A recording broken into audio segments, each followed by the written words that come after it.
Sorry, listeners, if you came here for Fly Away Home, and now what you're getting is a big old pile of bullshit. Because we're actually doing the 1980 film Alligator featuring Morris the Alligator. And the story is something else. So you're welcome. But did you know that Morris was discovered in the backyard of a Los Angeles home as an illegal pet? Or how will he continue to scare children after his recent death? Learn about all this and more as we're hoofing it in Hollywood. The birds and the beasts are on the screen. They're the ones that you have seen. You've watched them since childhood as a hoofing it in Hollywood. Hello! Welcome to Hoofin' It in Hollywood. I'm your host, Paul, and today with me I have my co-hosts, Melissa. Hey, Paul. Jordan. Hi. And Audrey. Chomp, chomp. That's me being an alligator. So yeah, we're doing the 1980 film Alligator because Morris passed away recently, and we thought it was just a good time to dig up this story. So get ready, we'll do Fly Away Home soon, but today we're switching gears to the film Alligator. Also, this episode is dedicated to 3 animals. First, we have Morris, the alligator. We'd also like to dedicate it to Paul and my dog, Linny, who recently passed at 13 years old, and my brother's dog, Leon, who recently passed only 10 days after Linny. Yeah, it fucking sucks, dude. Ew, it's so sad. Yeah. So, take it away, Jordan. What's one word you guys would use to describe the movie? For me, it was wet because I feel like there was a lot of water. I mean, granted, they were in sewers a lot of the time. I guess mainly the beginning of the movie.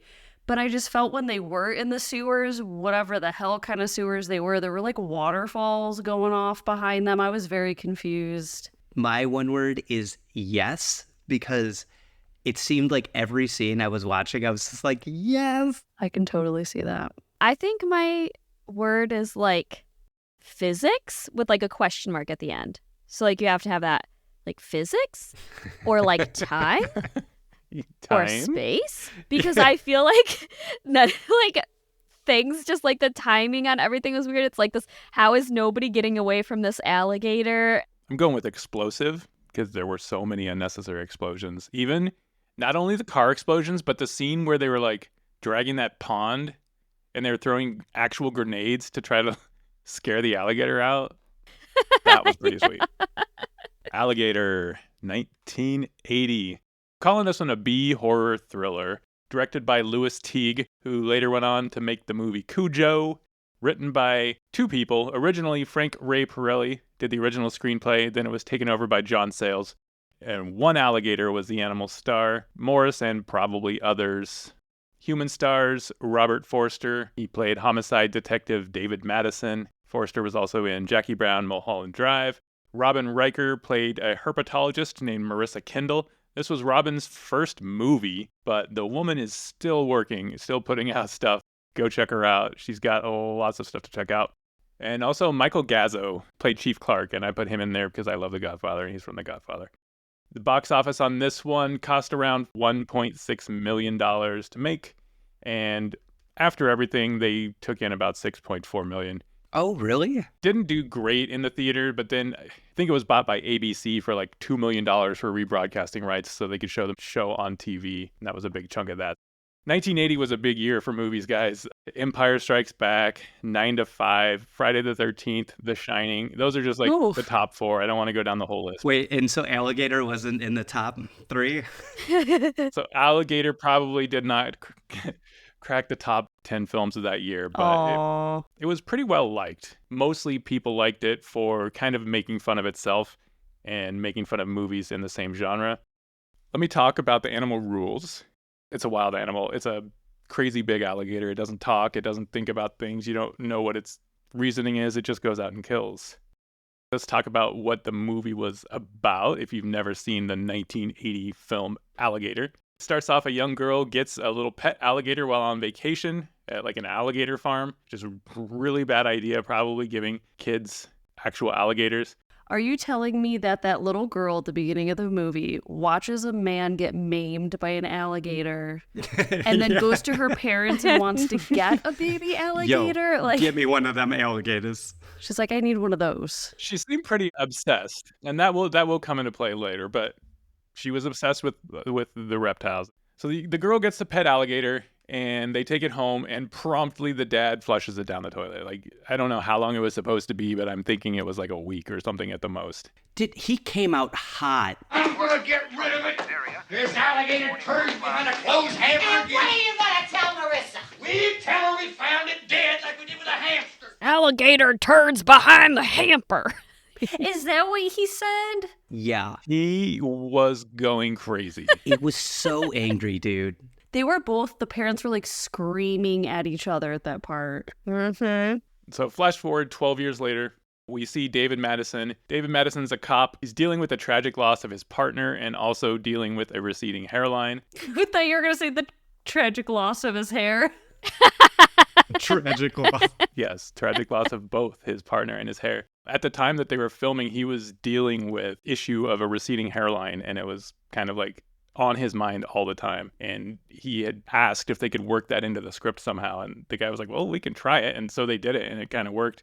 And his philosophy behind that was that it would give side characters something else to say instead of duck or watch out. It'd be like making a joke about his hairline, and his character had to deal with something very human, and it also kind of humanized this kind of hero cop.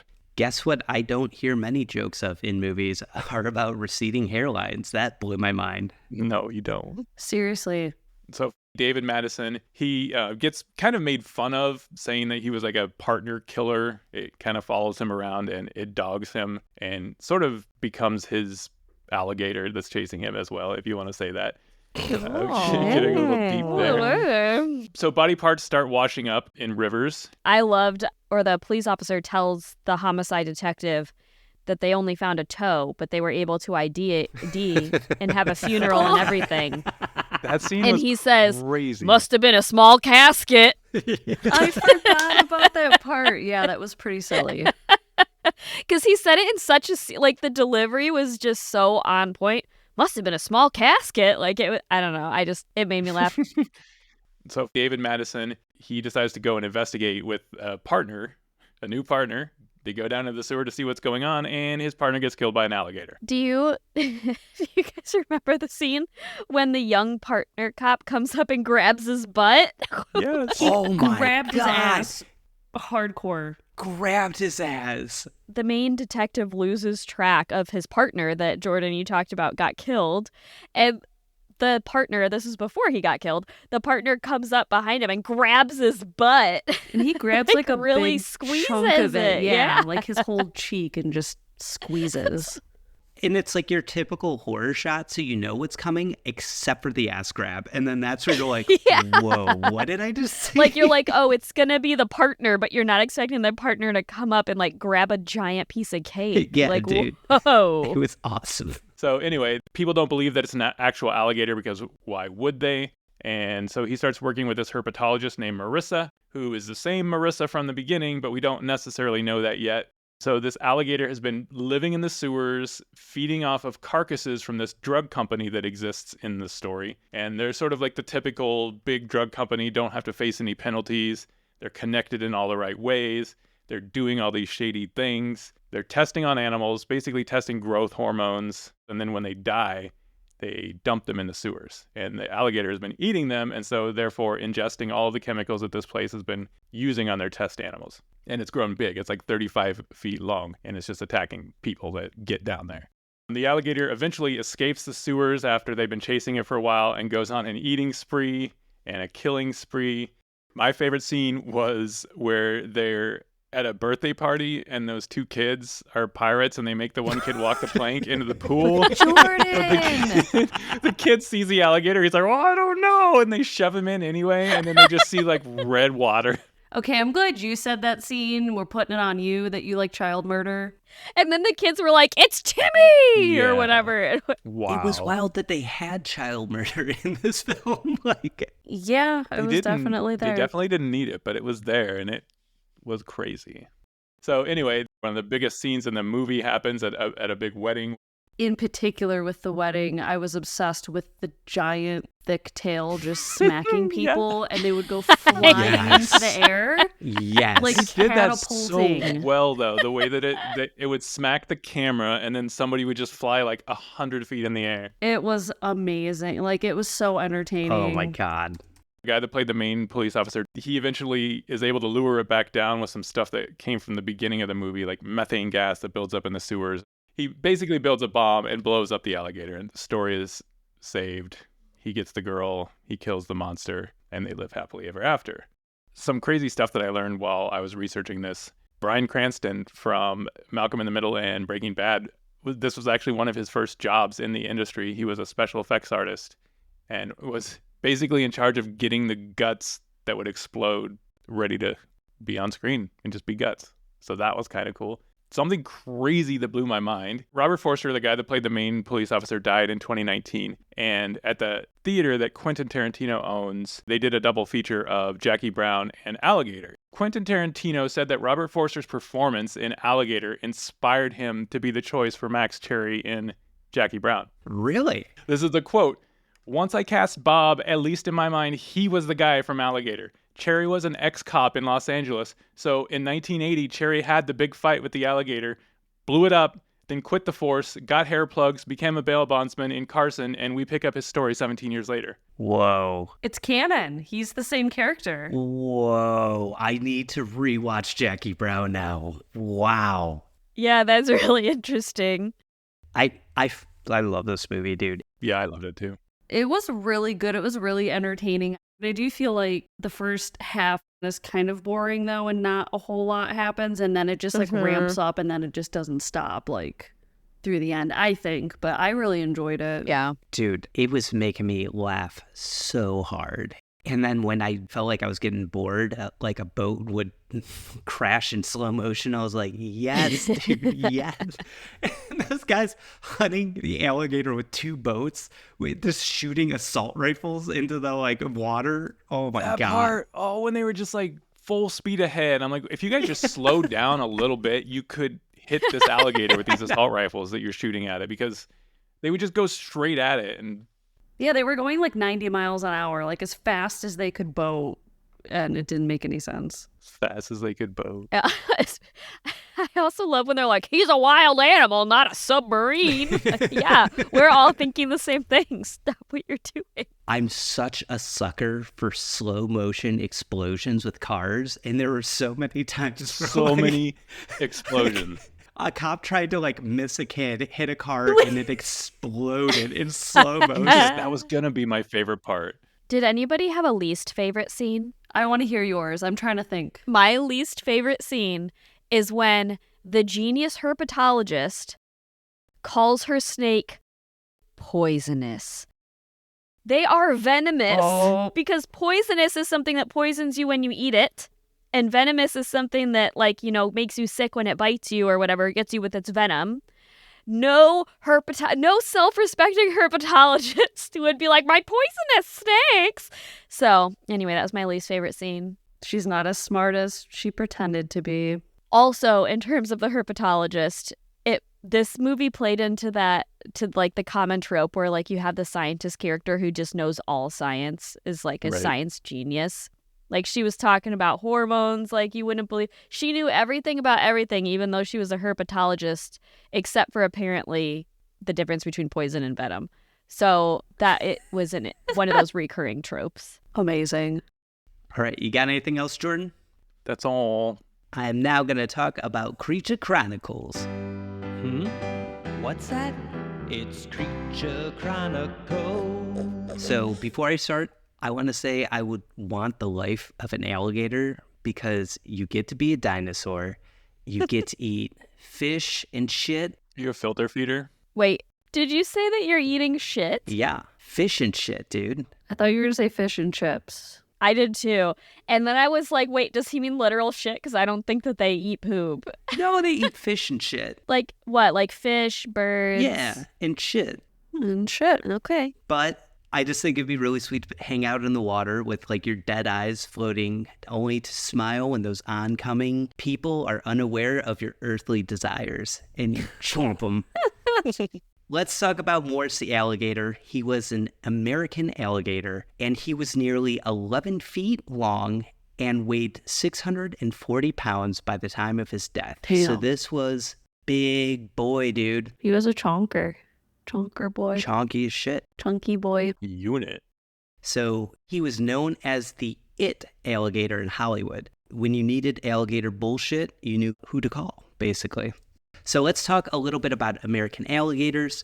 Adult males typically get between 11 to 15 feet in length, and they can weigh up to 1,100 pounds, which is huge. So he didn't quite get all the way there, but he was still gigantic. And they live up to about 80 years of life. They're native to the United States. They inhabit freshwater environments such as ponds, marshes, wetlands, rivers, lakes. So the activity you saw in that film was basically factual, all fact. They're generally shy and reclusive.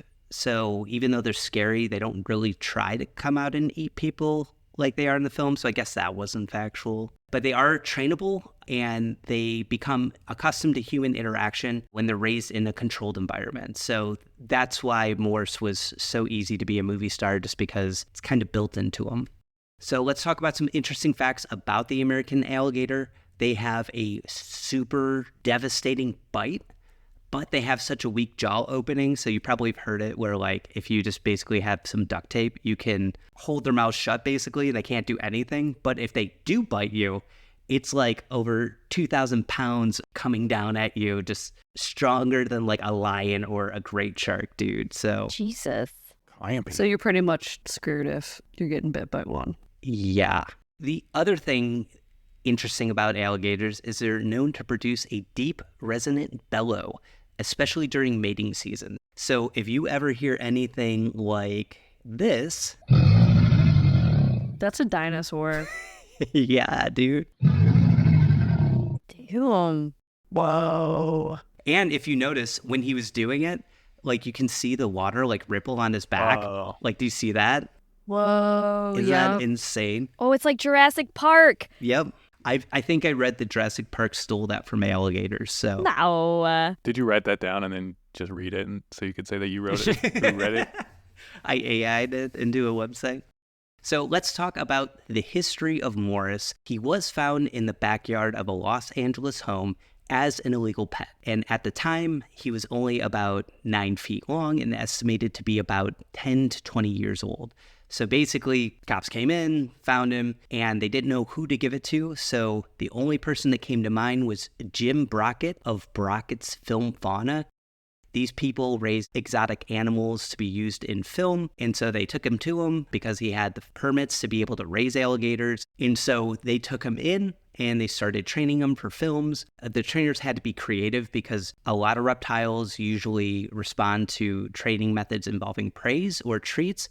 But for him, they had to use a lot of like physical cues to tell him where to like do stuff. So he required just a little bit extra attention. And with all that, they got him into his first film in 1977 called Orca. He became known in Hollywood circles for his ability to follow commands on cue. That's where he became the It alligator because he was just awesome to work with. That's what landed him the gig for Alligator in 1980. His handlers basically recommended him because of his calm temperament, his responsiveness, and his prior experience in film work. So a lot of what I've heard about Morris Onset is that despite his intimidating presence, he was known to be relatively calm and responsive, but he was great with like snapping and hissing on command and stuff like that. So he had a bunch of other roles that he was in, one being Happy Gilmore, which was his most famous role, and Interview with a Vampire. His career spanned around 30 years in both television and film. So reports vary, but he was either in dozens of media or dozens and dozens of media. Didn't they reference all the movies that he was in on the sign on his cage so that everybody who came knew he was famous? Yeah. That was a huge selling point. Come and take a look at him. So actually talking about that, he was forced to retire in 2005 because he actually tore up the set of the sitcom Coach, and Brockett ended up contacting Jay Young of the Colorado Gator Farm to have him take him in because Brockett just claimed that he couldn't handle him anymore. So, do we know what age he was when he started lashing out? Like, was he going into adulthood? Was he a poor child alligator that was being abused, and then and then he became an adult and was like, It's hard to tell because since they don't know how old he was when he was first found, between 10 and 20 years, they don't know exactly how old he was when he died. I've heard it ranged from 80 to 100, but I do know that he was at the Colorado Gator Farm for 19 years. So he would have been anywhere from like 60 to 80, basically. So he would have been old. Oh, so maybe he was getting old and he was just like, fuck this, I'm done. I retire. Yeah, dude. To give you a super brief background of the Colorado Gator Farm, this farm started as a tilapia farm by Young's parents. So they were just breeding tilapia and they were selling them for food and stuff like that. But a lot of those fish died. So to deal with it, they bought 100 baby alligators to act as basically like garbage disposals. And as those gators started to grow, people started to come and look at them. And so then they decided to turn it into a business. Interesting. Yeah. I like how their solution was, we have too much tilapia. Let's get some alligators. And then when they have too many alligators, they're going to have to get like machine guns or something. I don't know. No. Jesus. But so Jay Young ended up taking over for his parents, and they're known for just like accepting rescue alligators and other types of animals. They ended up getting Morris, and he ended up working on that farm for 19 years.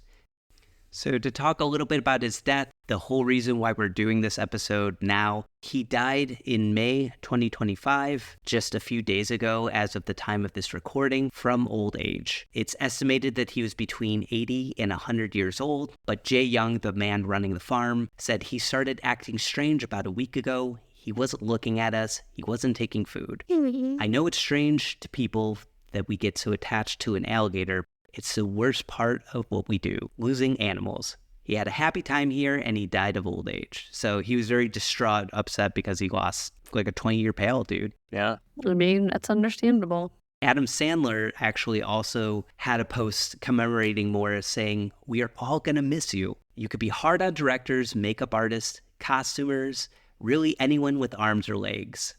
I will miss the sound of your tail sliding through the grass, your cold, bumpy skin, but most of all, I will miss your infectious laugh. Thanks to Mr. Young for taking care of you all these years, and vaya con Dios, old friend." What does that mean in Spanish? Go with God. Our resident Spanish expert over here. I did a 5-minute capybara report when I was in Spanish. We're still waiting for that report, Jordan. I'll ask my teacher for it. Maybe she still has it. You should. So just to talk a little bit about his quirks, I couldn't really find much, but I did read that he ended up hating cameras when he was on the gator farm. And he would get aggressive when he saw them. Oh, That's really sad because he probably didn't like being filmed. So to speak to a little bit about his legacy, I'm just going to read a quote from Jay Young. "We decided to get Morris taxidermied so that he can continue to scare children for years to come. It's what he would have wanted." Well, now I can't do my whole section of the podcast because we know what happens to him. It's your dream, Melissa. It's finally happening. Someone's It is taxiderming kind something. of a holy shit moment. Like, never thought we'd be reading that kind of information on an animal in one of the movies. So that's all I got on Morris. In a new part of our show, we actually had someone recommend Morris for an episode. So let's switch over to her really quick. You ready? It's Hoofie Hellos. Howdy. So this is a new segment for us called Hoofie Hellos, where we speak to our listeners who have provided us with a hot lead for a movie or an actor. Today, we have with us Catherine. Catherine, can you introduce yourself? And think of it like if you're a baseball card, what would be your stats on the back of the card? Ooh, okay. Hi, I'm Catherine. Stats on the back of the card. All right. Well, I'm a big runner, so I'd have to put my mileage on there. I'm clocking in like 350 miles so far this year. Oh, Damn, that's a lot of miles. That's fucking amazing. Big stat, big stat. 3 cats. Okay. Live almost to the entire end of the United States. Yeah, I think that's it. So, Catherine, you actually came to us like months ago with the lead on Morris. How did you know Morris? Like, what did he mean to you?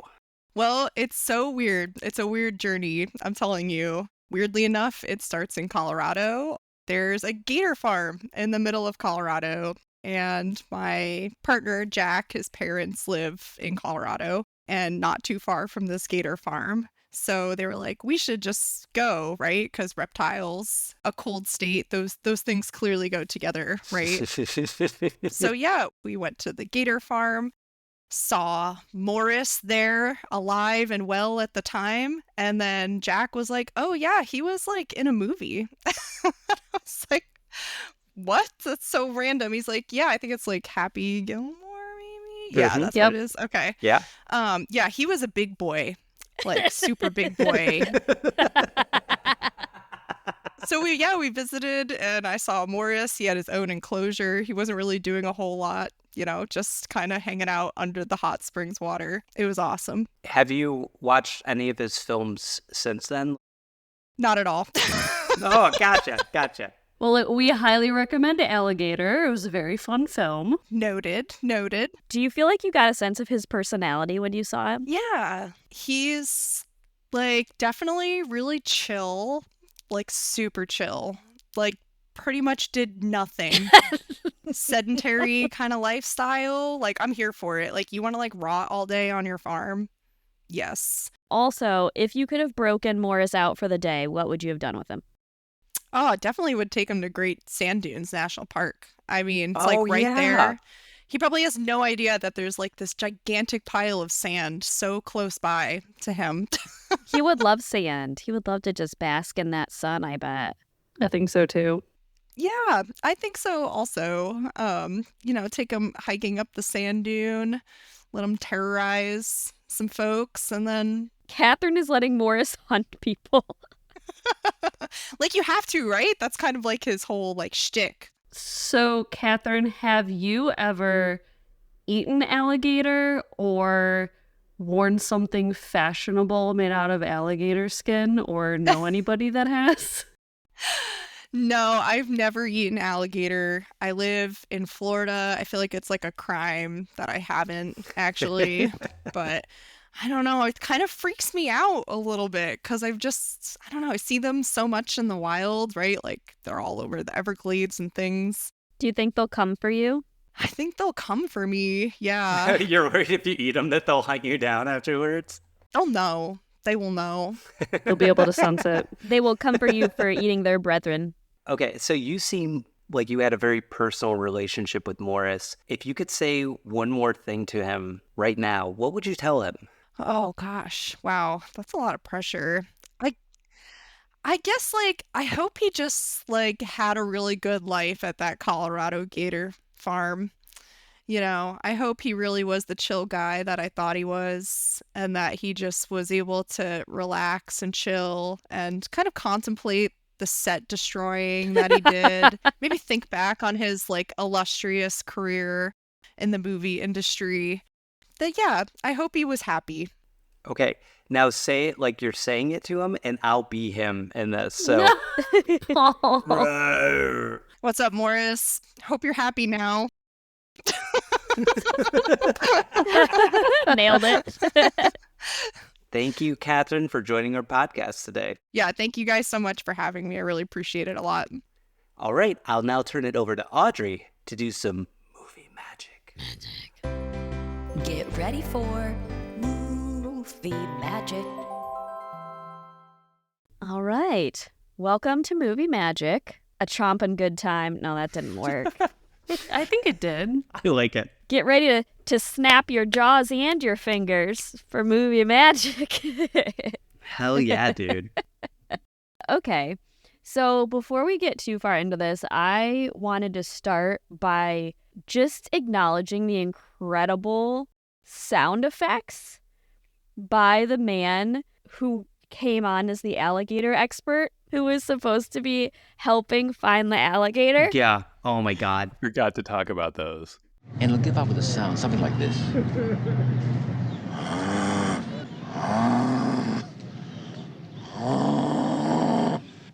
And that will attract another alligator?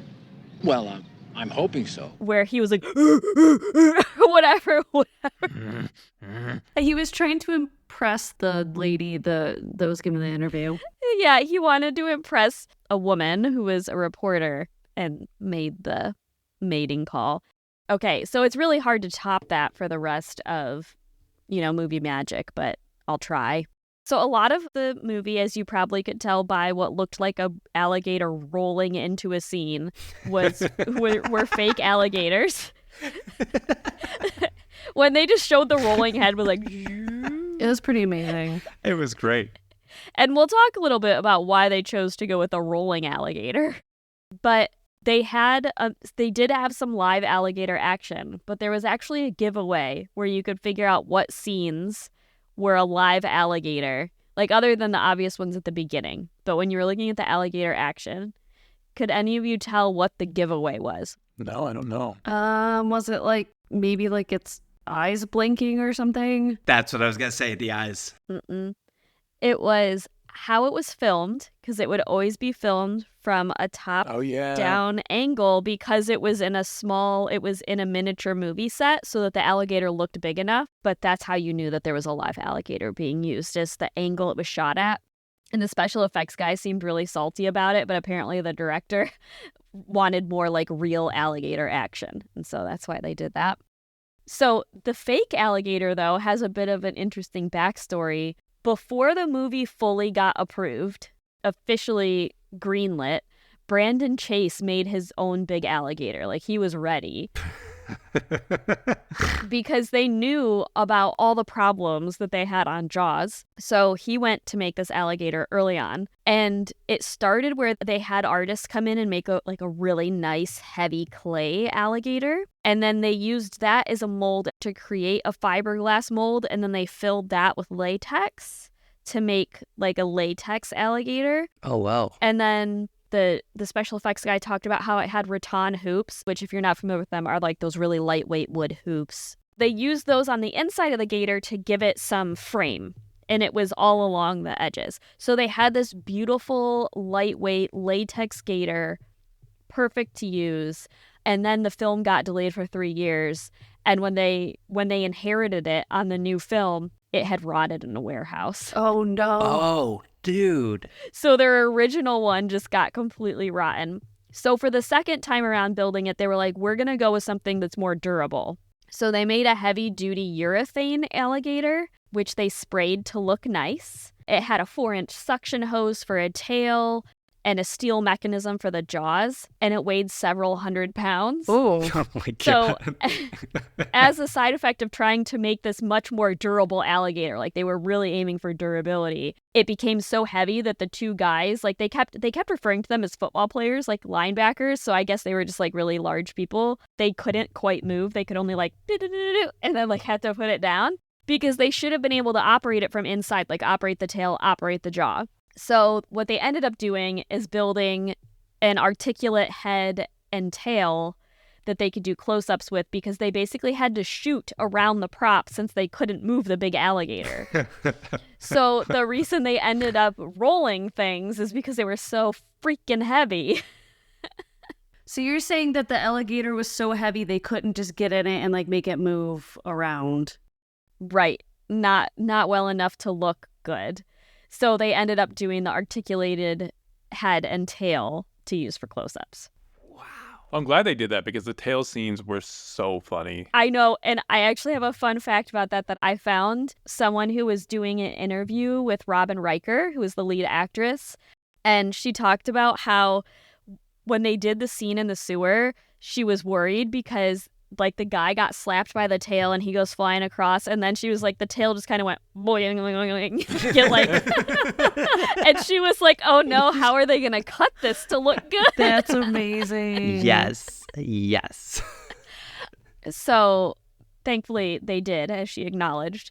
But also in that interview, she talked about how, you imagine this glamorous movie sets and things. And her first movie, she spent a ton of it in galoshes in the sewers of LA because they really did film a lot of this in service tunnels and the catacombs of LA. Oh my gosh. Yeah. That's awesome. I had no idea that service tunnel, whatever they were, that it like looked like that under there. It just seemed, I don't know. I thought they were sets, dude. I mean, I'm sure, like, it sounds like some of it was sets, but they legitimately filmed down in the service tunnels and stuff. That is awesome. They brought back in the same prop guy to do the backstory because I think, like Jordan said, they shifted the backstory of the alligator and they needed to show a little baby alligator going down into the sewer.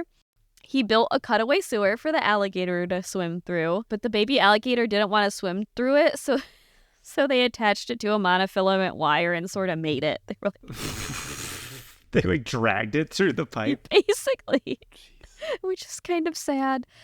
So then there was that epic bursting sidewalk scene. So real. It's so real looking. So real. Does anybody have a guess on how they did it? Was it like a cake and they like shot I hope it was a cake. It reminded me of couch cushions like coming out of the couch. To do the bursting sidewalk scene, the special effects guy described making a bunch of styrofoam sections that he painted to look real. And then, of course, the city backdrop. And then used toothpicks to connect the styrofoam back together so that it looked like one solid piece. And they put it over an elevated stage. So what this looked like for people who haven't seen the movie is like the alligator, he like bursts out from the sidewalk under a storm drain and the sidewalk explodes. So they had the articulating head under this styrofoam cake, if we go with Paul's thing. And the head was connected to a gimbal, which is like just like an extension used in filming. And they busted through it. And then there was like Fuller's earth is what he called it in between the styrofoam, which puts up a bunch of dust to create that dusty effect. That's cool. Yeah, like you can tell it's fake, obviously, but it looks good still. I know you brought up, Audrey, that it looked like a lot of the scenes with the mechanical gator and all that. I mean, you can tell it's fake, but I still think for the time period, like the 80s, it still looked pretty good. And I enjoyed it because, again, and I've said it multiple times, I'm a sucker for practical effects. So I kind of wish I could have that mechanical gator like in my house. Wonder whatever happened to it. So I actually tracked that down looking into Morris's history.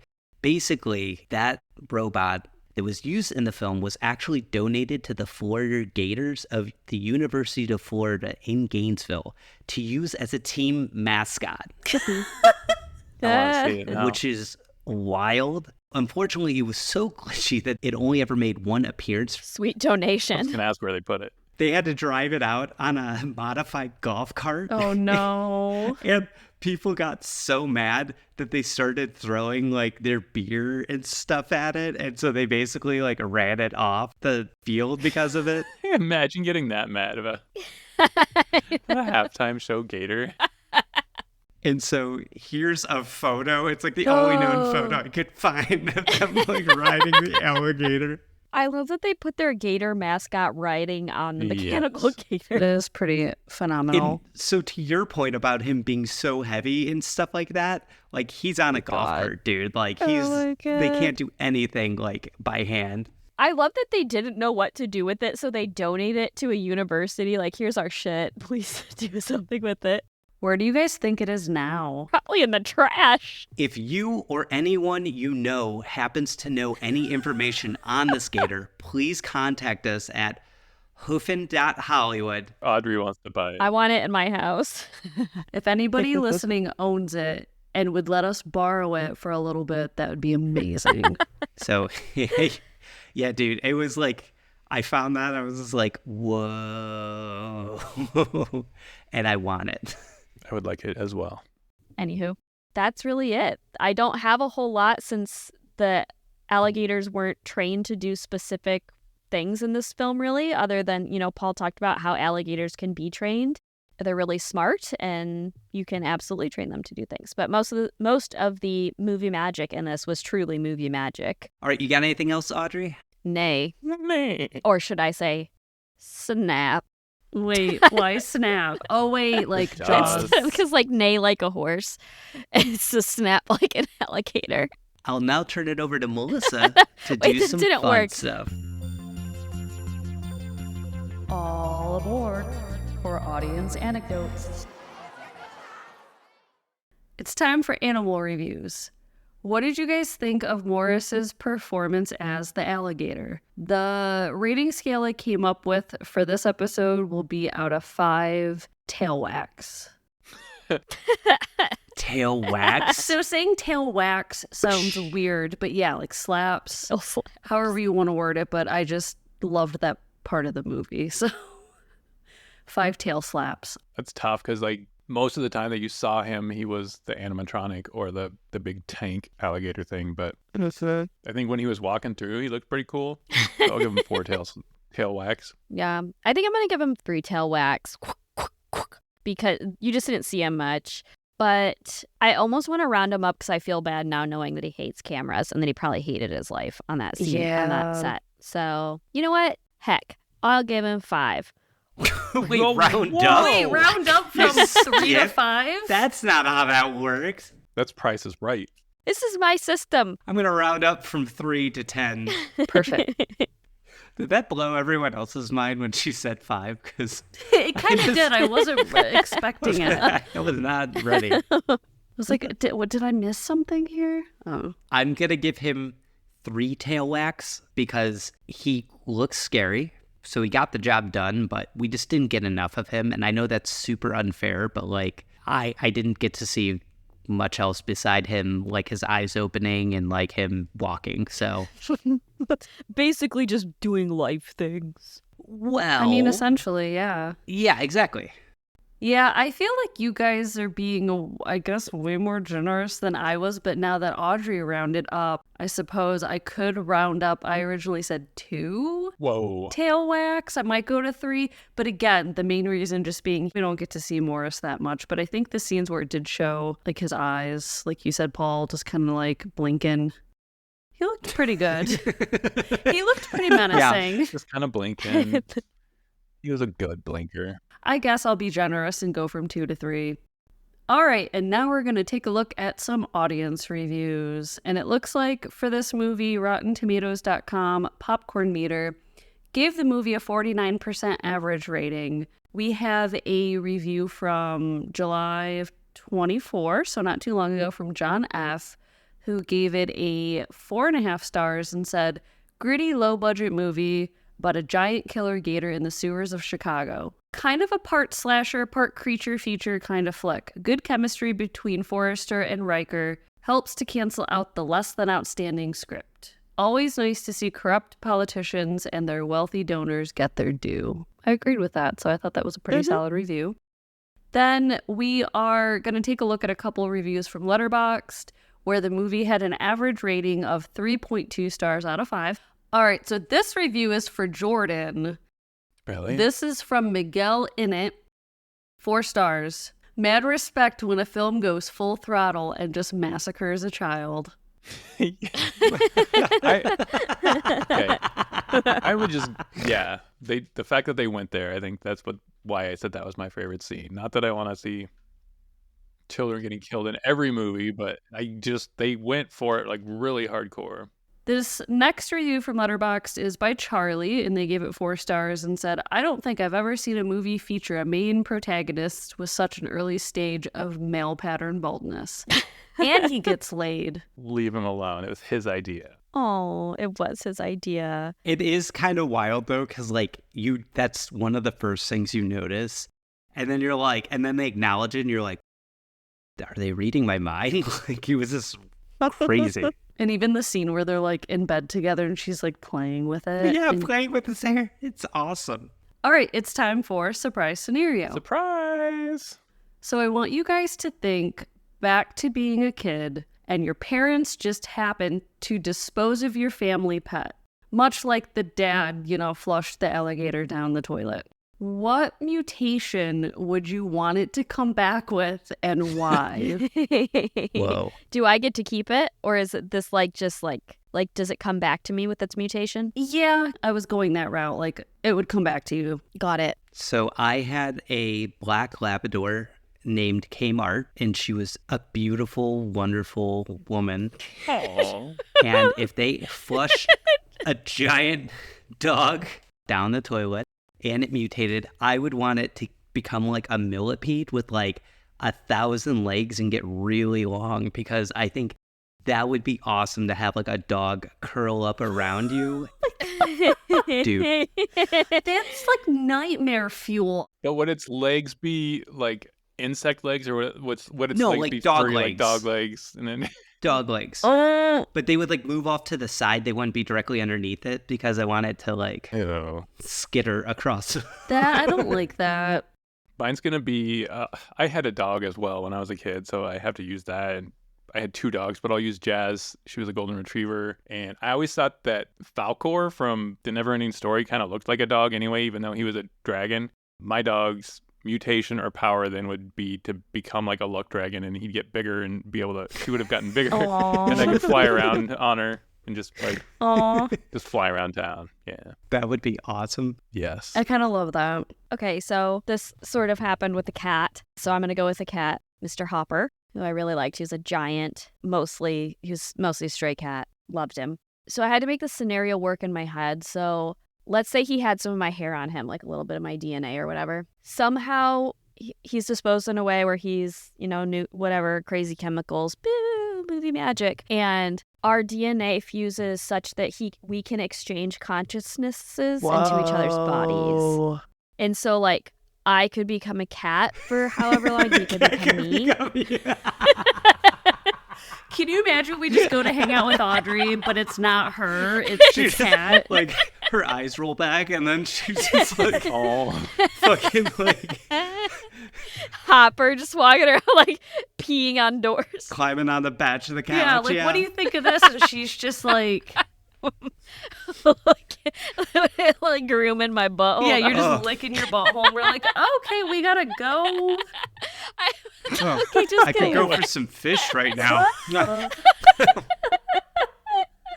was amazing. Like, oh yeah, that's just my wife. She's warging into a cat right now. Warging, oh my god. I was thinking it would be fun for him to have.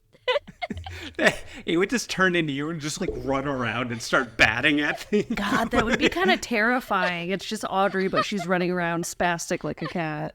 I was thinking he'd know how to use my human body. Oh, so it would be okay. You would need to like talk to this cat at some point to like give him what's up. Hey, when you're in my body, don't fuck around, all right? Don't lick your butthole when you're in my body. But anyway, yeah, we would both have to like give consent to do the body swap in this imaginary universe, course, so that yeah. it wasn't just like random. Because could you imagine if I was just like sitting at the table having my dinner and all of a sudden it was because I came. It's like came back and it was like. I want a movie made of this. That's a good answer, dude. Holy shit. Yeah, I don't think my answer is going to be able to top that. But when I was younger, we had a golden retriever named Ruby. So she was kind of dumb. I think she was also just being a dog. She would like get her head stuck in like the cat litter box thing and be running around with it like on her head. She wasn't the smartest dog. Anyways, my mom was with like this really deadbeat, stupid dude at the time that she married, and I'm pretty certain he drove her somewhere and dropped her off. I'm not kidding, because she just like disappeared one day. Anyways, if she got mutated, I would want her to get like super intelligence, and then I don't know what she would do with it, but in my mind back then I really hated that dude that my mom was with, so maybe Ruby would come back and be super smart and find a way to like get rid of him. Yeah. You want to turn it into an assassin dog? She can use whatever methods necessary, but like he's sleeping on the couch and she walks out with like a knife in her mouth. Like, hell yeah, dude. Anyways, I know mine's kind of weird and slightly depressing, but I love it. Yours was like the exact analog of what happened in the movie, but with dog version, it seems like. So it makes sense. It does, yeah. All right, we've made it to the final section of my part of the podcast, where I'm going to ask you guys if you would adopt, take to the no-kill shelter, or taxidermy these 3 things. We've got Ramon the alligator, of course, I had to pick him. We have Chief Clark's eyebrows. Whoa. Because that man had some eyebrows. Yeah, he did. He did. I guess I just could have said his facial hair, which maybe I'll rename it and say that. And then the third one, I'm going to pick Madison's little dog. That's the third option. Okay, I'm starting because I am adopting the police guy's mustache. Only because I actually want to adopt Gazzo himself. But if I can just get his mustache, that's as close as I can get. So yeah, I'm adopting that business. What would you do with it? I would go on walks with it on. Wait, with it on, or you would take it on a walk? I would go. I mean, if it's not Gazzo, if it's not attached to his face, and yeah, I would put it on my face and go on walks and just talk to myself as him. I would taxidermy the alligator because his actual actor was taxidermied, and it'd be sweet to have one of those hanging around. And then yeah, I'd take to the no-kill shelter the other dog because it was really cute. I wanted to get adopted. I would adopt Ramon the alligator. Oh. But in this scenario, he doesn't eat me. He's just like, we're buds. And I would send the little doggy to the no-kill shelter. And then I would taxidermy the chief of police's eyebrows and mustache so that I could then put them on Ramon. That's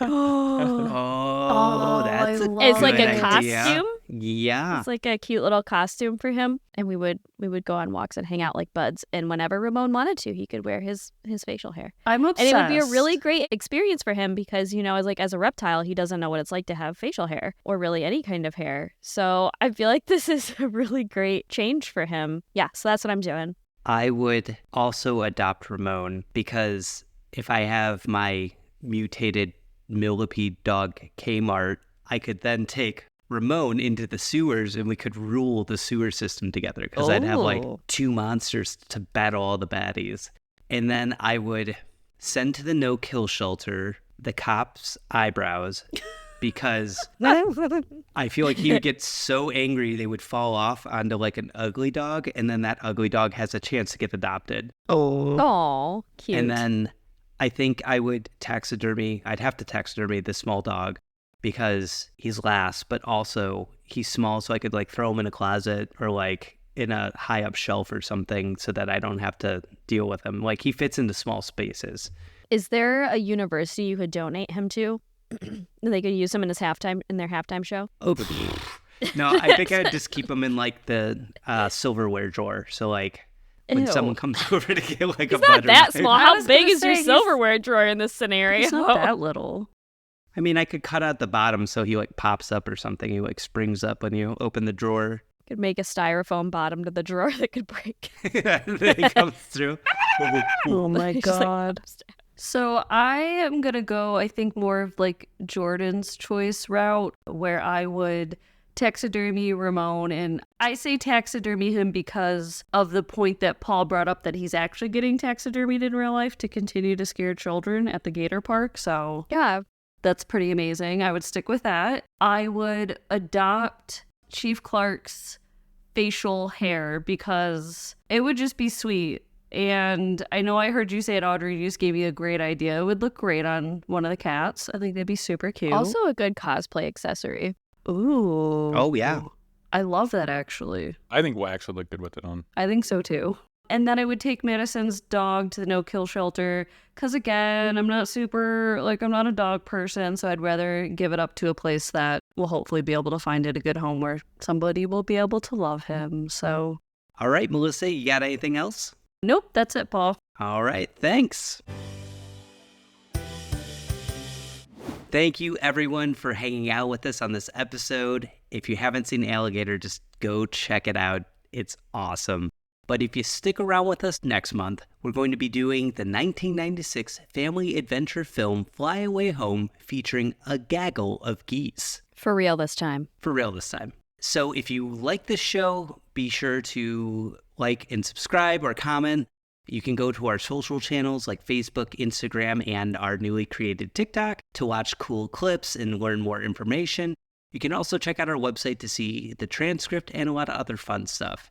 So I want to give a final thank you to my co-hosts, Audrey, Jordan, and Melissa. I'll see you next time. Bye-bye. Bye. Really? Slap, slap, slap. Smack, smack. Thank you for listening to Hoofin' It in Hollywood. This podcast has been produced by Paul, Audrey, Melissa, and Jordan. Please note that this content is intended for entertainment purposes only. We are not professional researchers, and the views and opinions expressed are our own. For more information and links to the resources mentioned in this episode, please check the show notes or visit our website at bit.ly/Hoofin-Hollywood. If you found this episode enjoyable and wish to support the podcast, we kindly ask you to like, subscribe, and leave a rating or review on your preferred podcast platform.